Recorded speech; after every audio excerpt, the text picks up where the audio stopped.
Salam değerli dostlarım ve izleyicilerim.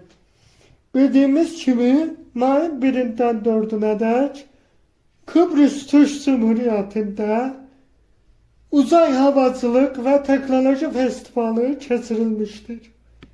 Benim 44 günlük vatan müharibəsində iştirak eden Daşkəsənli qazi ve şəhidlərimizin döyüş yoluna həsr etdiyim Vətən uğrunda kitabımda festivalda Azərbaycan komandası tarafından nümayiş ettirildi.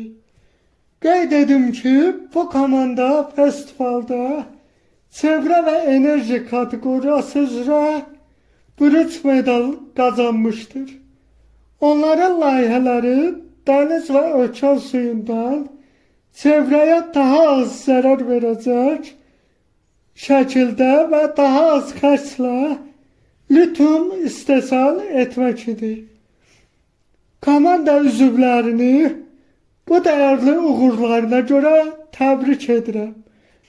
Kitabımın nümayiş ettirilmesine icazə verdikleri için Türkiye Cumhurbaşkanı Recep Tayyip Erdoğan'a festivalin hazırlanmasında böyük emeği olan Selçuk Bayraktar'a, Baykar Teknoloji'nin genel müdürü Haluk Bayraktar'a,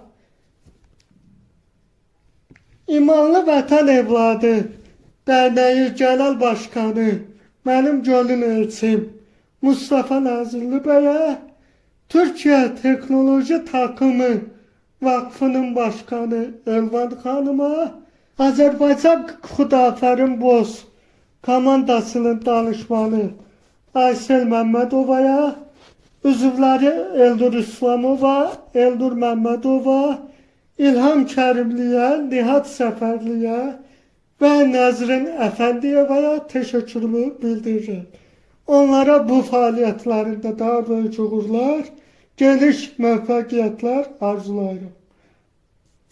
Bütün samimi ve içten gelen duygularımla bu başarılı, ölkəmizə böyük uğurlar gətirən komandamıza gələcək fəaliyyətlərində daha böyük uğurlar arzulayıram.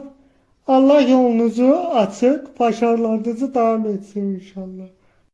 Uğurlarınız bol olsun, aziz dostlar.